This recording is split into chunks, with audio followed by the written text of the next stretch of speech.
Hello and welcome to the topic of approach to a patient with dengue fever. By the end of this session, you should be able to understand the spectrum of dengue infection, classify dengue infection based on its different phases and severity, elaborate the pathogenesis of dengue fever and the pathophysiology of plasma leakage seen in severe dengue, outline the clinical cause of dengue fever, list out the investigations that are done to diagnose and monitor the disease response to therapy, recognize complications of dengue fever, and finally, discuss the management of dengue fever. What are we waiting for? Let's get started. Dengue is one disease entity with different clinical presentations and often with unpredictable clinical evolution and outcome. And this is the reason why it has posed as a big challenge to clinicians in terms of diagnosis and also management. Let's look at the spectrum of dengue fever. So the incubation period typically runs between 4 to 7 days. Sometimes it can range between 3 to 14 days.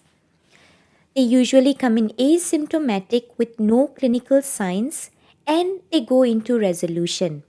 However, there is a group of patients that then might progress into an undifferentiated mild febrile illness. This is characterized by a flu-like illness where they present with fever, headache, myalgia, and also with evidence of leukopenia seen on their blood report. A portion of them in the early stages can also develop hemorrhagic manifestations, and this is characterized by rash as well as petechia. However, the severe group of dengue fever is marked by the presence of hemorrhagic fever and dengue shock syndrome. These are the complications that set in later, especially in the critical phase. So watch out for the presence of hematemesis or any other bleeding tendencies, presence of thrombocytopenia with high hematocrit levels, which indicate plasma leakage and hypovolemia. So early recognition and prompt treatment is important to reduce the mortality of dengue fever patients. Let's look at how dengue fever is classified. We have dengue fever with warning signs and dengue fever without warning signs. However, take note of the special group of severe dengue, which we will be discussing shortly. So one is said to have probable dengue if he or she comes or lives in an area of endemic for dengue or have traveled to a dengue endemic area with fever and 2 of the following symptoms: nausea and vomiting, rash, aches and pains, a positive tourniquet test, presence of leukopenia, and any warning signs. If these signs are present, move on to confirm that dengue with lab markers. So let's look at the warning signs. Now, warning signs here are signs that are alarming and warning us that there is a potential deterioration of the patient and something needs to be done soon. These include abdominal pain or tenderness, persistent vomiting and or diarrhea which is more than 3 times a day, clinical fluid accumulation marked by ascites and pleural effusion, mucosal bleed, lethargy and restlessness, tender liver, and when it comes to lab markers, you may expect to see an increase in hematocrit with concurrent decrease in platelet count rapidly. If these are present, quickly look for signs of severe dengue, and these patients will need to be monitored closely. What are the criteria for severe dengue? We have severe plasma leakage leading to shock or fluid accumulation causing respiratory distress. We have severe bleeding and severe organ involvement, which involves the liver causing acute liver injury or liver failure, central nervous system affecting the consciousness causing encephalitis, and affecting the heart and other organs such as the kidneys as well. Once one is being infected with a virulent dengue virus, the presence of antibodies that enhance the infection in secondary dengue may be seen, and this can then trigger an intense immune activation, causing rapidly elevated cytokines, which then leads to the malfunction of vascular endothelial cells. When there's vascular endothelial cell malfunction, you may expect to see bleeding or plasma leakage. Sometimes this condition is self-limiting and ends after 48 hours, which is most of the time. However, in certain cases, they may progress to a state of severe dengue where there is no quick return. What is the pathogenesis of the plasma leakage component? Here, there is an increase in vascular permeability as explained due to the malfunction of the vascular endothelial bed, leading to leakage of plasma to extravascular component, and that then decreases the circulatory plasma component, causing hemoconcentration and hypovolemic shock, which in turn decreases the myocardial function and causes further hypotension. This vicious cycle then pushes the tissues to a state of inadequate perfusion, which then leads to anaerobic glycolysis and lactic acidosis, which poses as a threat to the patient.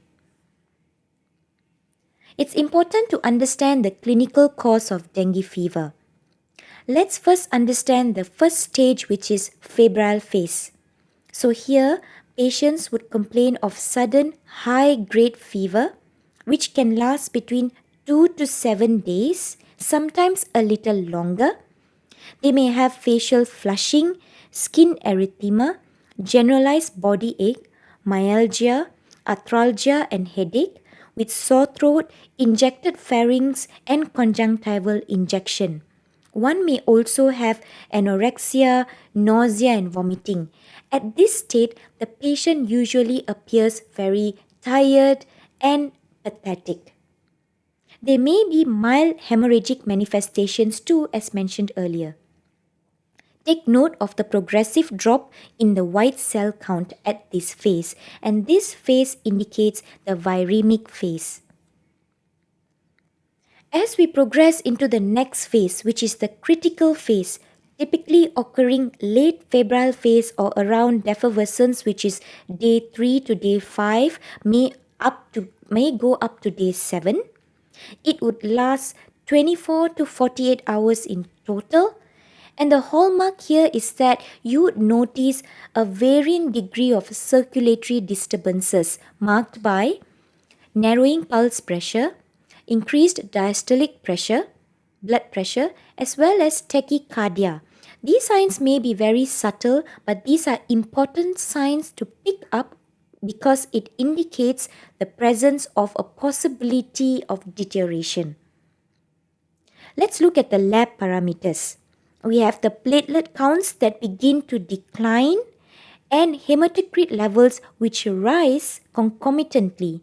And this is usually detectable before the subsidence of fever and the onset of shock. So there may be an overlap period during the late febrile and early state of shock.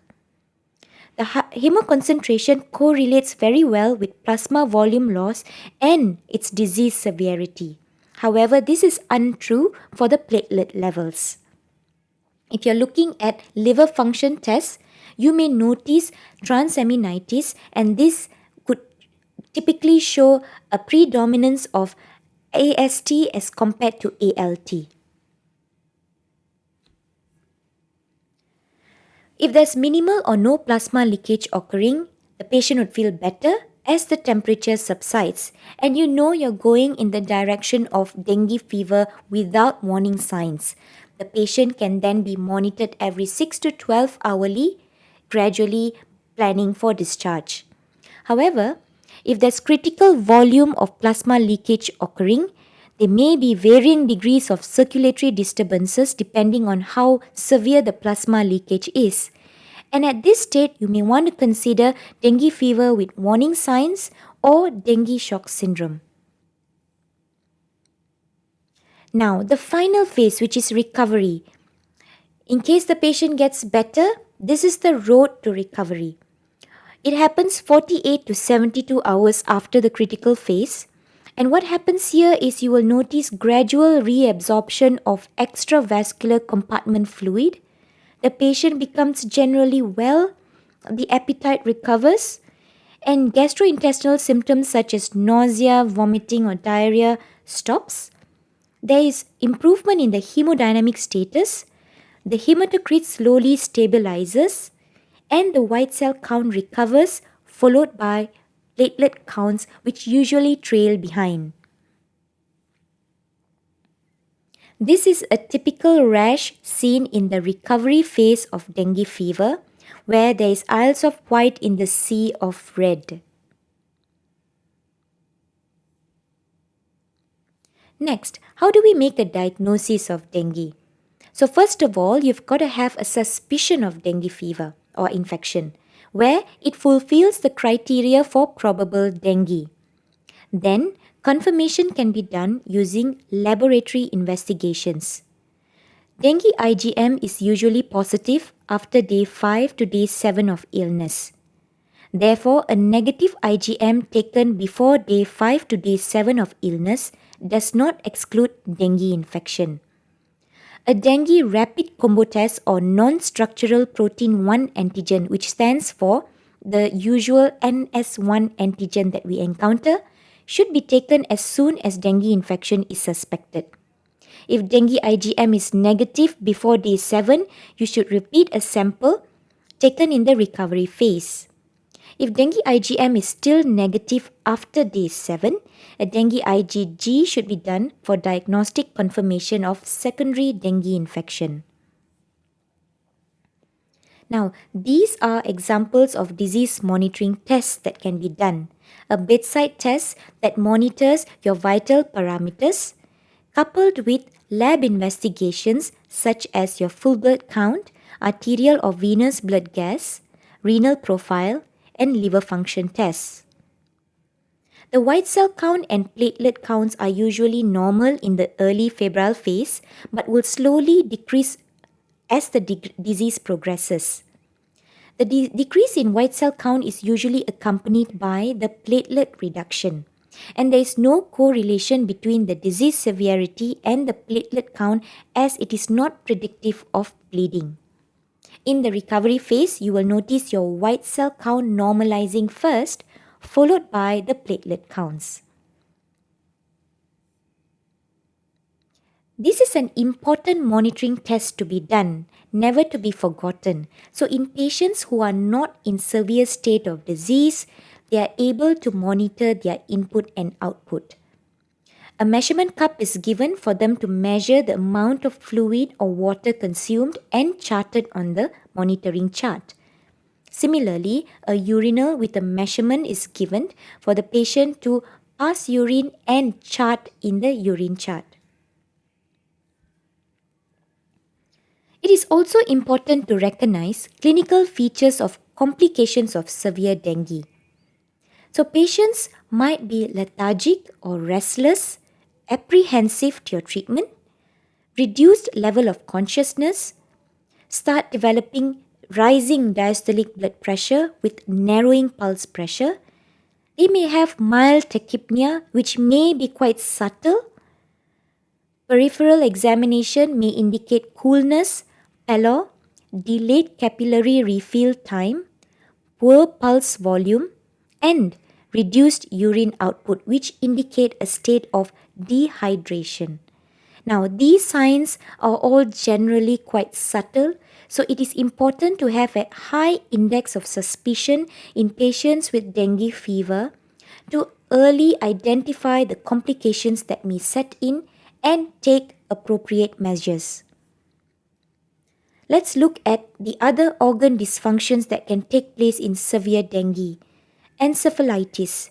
This happens when there is direct viral infection of the central nervous system, or there is an autoimmune reaction, metabolic or hemorrhagic disturbances. Carditis can take place if there's reduced coronary perfusion due to reduced cardiac contractility or due to a cytokine storm and direct myocardial inflammation due to the virus. Lastly, something that's really feared of is hemophagocytic syndrome.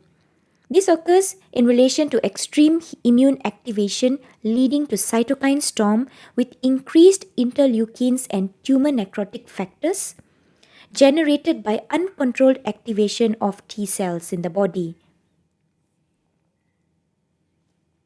Now let's take a look at an approach to patients with severe dengue. We have the compensated shock and the decompensated shock.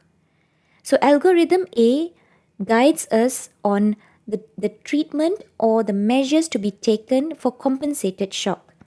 In compensated shock, the systolic pressure is maintained but has signs of reduced perfusion as mentioned earlier. Fluid resuscitation with isotonic crystalloid typically starts at 5 to 10 mL per kilogram per hour for 1 hour. Bloods need to be drawn before the fluid resuscitation as these blood results are used to compare post-therapy. And as for decompensated shock, the difference here is that there is impairment in the... And as for decompensated shock, the difference here is that there is evidence of blood pressure drop. So the fluid resuscitation needs to be higher. One needs to instate 20 mL per kilogram colloid or crystalloid within 15 to 30 minutes. And bloods have to be drawn before the fluid bolus. Here we will be closely monitoring the hematocrit levels as well as the lactate levels and the patient's clinical status with urine output charting. In patients where the hematocrit remains unchanged despite fluid resuscitation, you may want to consider other causes such as septic shock, where at this state there would be vasodilatation, hence vasopressors will be useful. Bleeding and leaking at the same time, here you will need to quickly look for the source of bleeding and stop the bleeding. If there's presence of leaking based on your scans, there might be need of another alternative mode of fluid resuscitation or bolus using colloids. And there may be a need for transfusion of PEG cells or other blood components depending on the bleeding state. There could also be cardiac dysfunction you may want to consider, severe metabolic acidosis with high lactate levels which indicate multi-organ failure or liver failure, and not forgetting cytokine storm, where this condition is still poorly understood and difficult to manage. Well, we have come to the end of this lesson. We hope this lesson was insightful and thank you for your time.